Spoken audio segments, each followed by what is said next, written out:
The decline of health in America may have started long ago with the help of corporations. In the 1960s, the sugar industry heavily lobbied against the fat industry, paying scientists to blame fat rather than sugar for dietary-related health problems. Now, Big Sugar also buried the results of important research, linking sugar intake to health problems like heart disease for decades. Heart disease is now the #1 killer in America. Big Sugar's deceptive practices have only recently been exposed.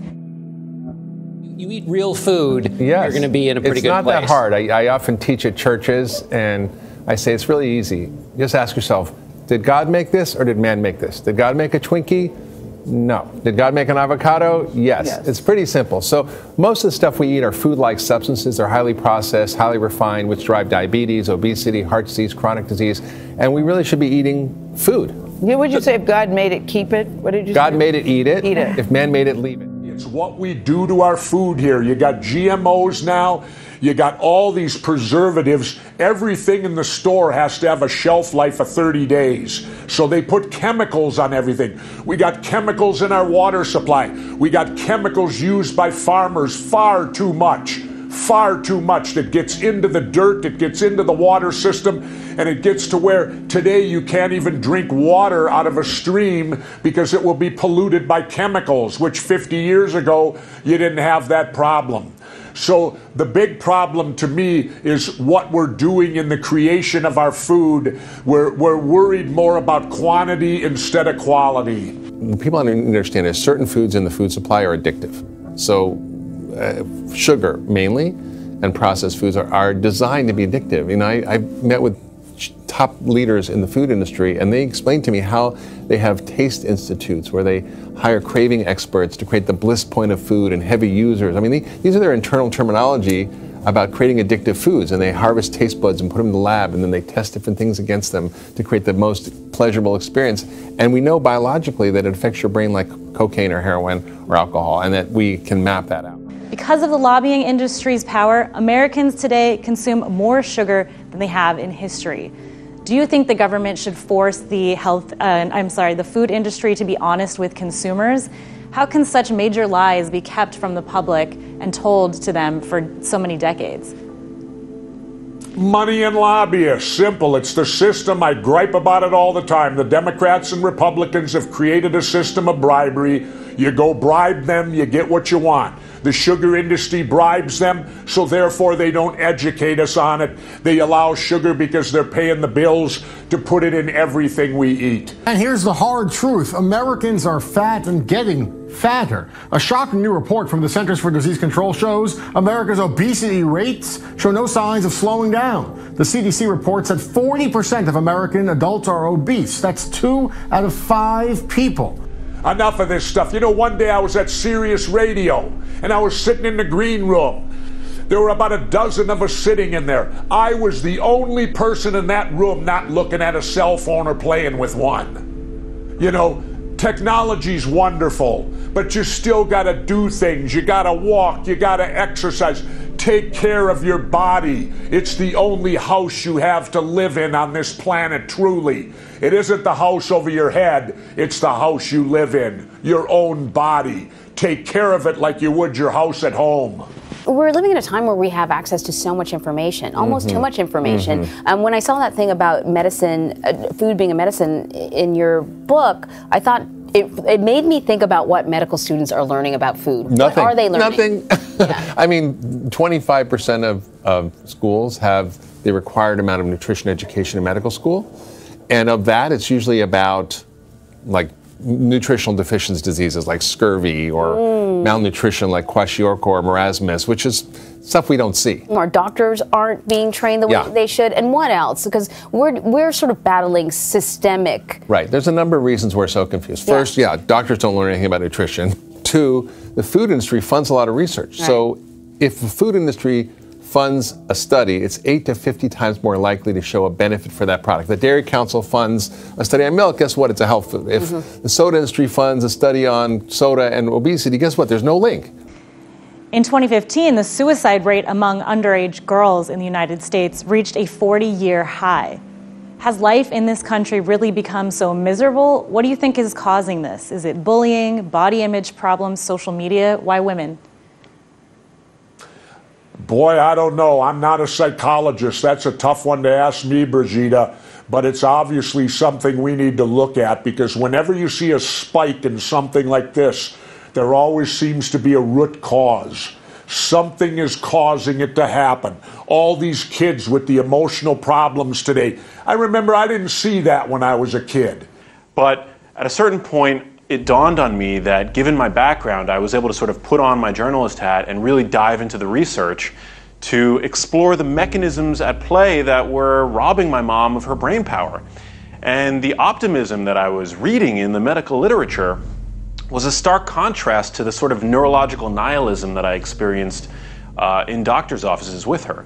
So I became sort of obsessed with culling information from all sources, and my background as a journalist gave me the ability to know what sources were worth looking into and exploring further and what were more pseudoscience and stuff that I should leave alone.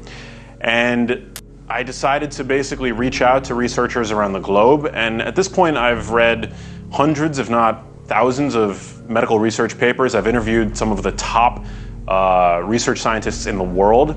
I've built a rapport with some of the most well-known clinicians practicing dementia prevention. And at a certain point, you learn enough about a topic and you become obsessed to learn so much about a topic that you glean a bit of expertise in it. So that's what led me to writing Genius Foods, which is a book that I think really separates fact from fiction and goes deep into the mechanisms behind dementia and Alzheimer's disease as we know them today.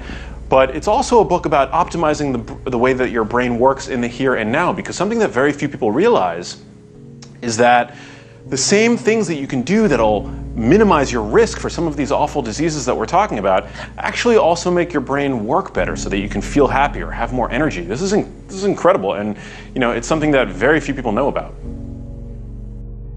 Life expectancy in America has declined for the second year in a row, with more Americans dying early. Now, if you look at the statistics, the numbers don't seem all that dramatic, with a decline of just 0.1 year. But if you look deeper, it turns out America has one of the largest income-based health disparities in the entire world. According to a recent report, the poorest third of Americans, almost 40%, say they are in poor health, when compared to 12% of the richest third. It's embarrassing that the richest country in the world for the last 100 years would have people in the health conditions they're in today.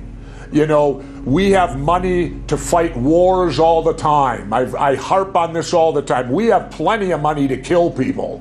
We have plenty of money we spend on billions on new aircraft carriers named after Gerald Ford. Meaningless crap that floats out in the ocean today. And yet we have people in our own country with bad nutrition, bad health care, and I think part of it comes down to, in the United States, the use of preservatives here, our food.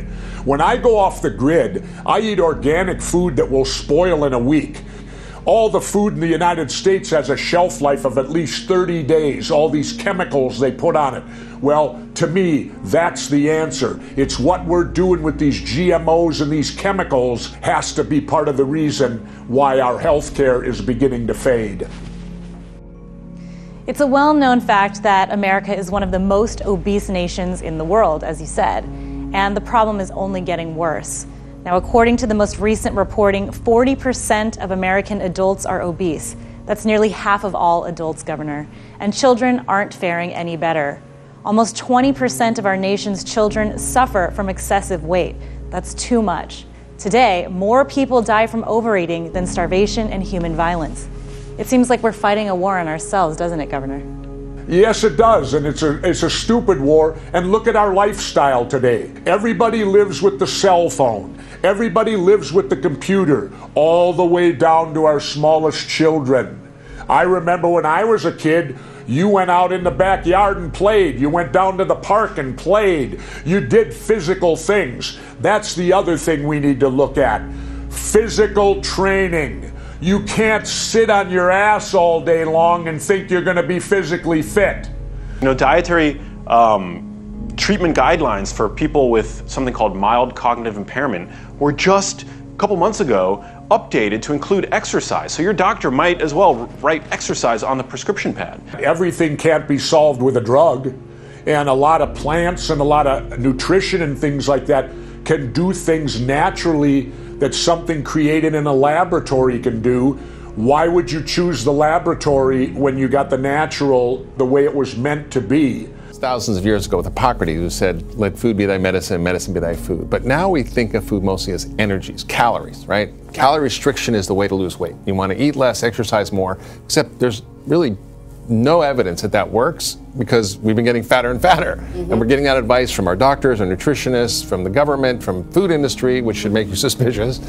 And the truth is that food is actually far more than calories. It's information. It's like instructions that talks to your body with every single bite. So it changes your gene expression.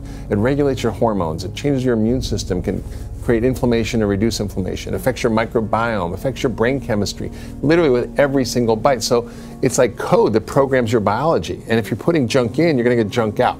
That's why disease happens. So food, it turns out, is probably one of the most powerful drugs on the planet. We can reverse type 2 diabetes in a few weeks, changing people's diet, but there's no medication that can do that. All right, Governor, we could throw money at the problem, as some politicians are quick to suggest, but it might not really solve the issue. We're spending more than any other nation in the world, but longevity of life stays the same. Healthcare accounts for 20% of America's GDP, and the average person pays about $9,000 per year. Yet life expectancy is on par with nations that spend half as much. How is that possible, Governor? Why is healthcare such a money pit? Well, you know, Brigitte, sometimes I don't have the answers. And this is one that I really don't have the answer to. I can only assume and move forward and say it's what we do to our food here. By looking at the statistics, it's got to be, you got to look to the source. What's causing it, Brigitte? And I got to think it's this food and the chemicals and preservatives that Monsanto and these people force the farmers to put on everything to get the most crops. It isn't necessarily they're the best crops, they're just the most crops. And that's what they seem to be looking for. Should we ban sugary foods, close McDonald's, or implement a sin tax just like Seattle has on sugary beverages? Not necessarily. Again, it comes down to, I'm not a big guy that says government should step into everything. This is a personal responsibility issue. That's why I'm so vehemently talking to the people out there to take care of themselves. Don't look for the government to take care of you. Take care of yourself. And this is one issue you can do it on. Eat correctly, exercise, and get proper amount of sleep, and you'll find out, guess what? You'll probably live longer. Now, what are some of the foods we should all eat to improve brain function and productivity? What's out there that will focus in on making our brains healthier? Well, one of, I think, the most practical tips that I give in the book and that I tell people in general is if you can eat one large salad every single day, you're checking off so many of your nutritional boxes. And it's a really great way to get in a myriad of micronutrients, which the brain needs to thrive, dietary fiber. It's a great vehicle for extra virgin olive oil, which research has really sort of spotlighted as being highly neuroprotective. And evidence does show, actually published this past month in the journal Neurology, that people that eat one salad per day on average have brains that look about 11 years younger. So, you know, by eating a large daily salad every single day, that's something that pretty much everybody can do, no matter where in the world you are. And just to give you some guidelines, you know, when I say a large daily salad, you want to fill it primarily with dark leafy greens. So I'm talking about kale, spinach, arugula. You want to leave the iceberg lettuce alone. Iceberg lettuce is just water and fiber, essentially. It doesn't contain many of the micronutrients that the brain needs, such as magnesium, folate. Whereas spinach, kale, these foods are highly correlated with improved brain function. So again, you know, one daily salad every single day, start there.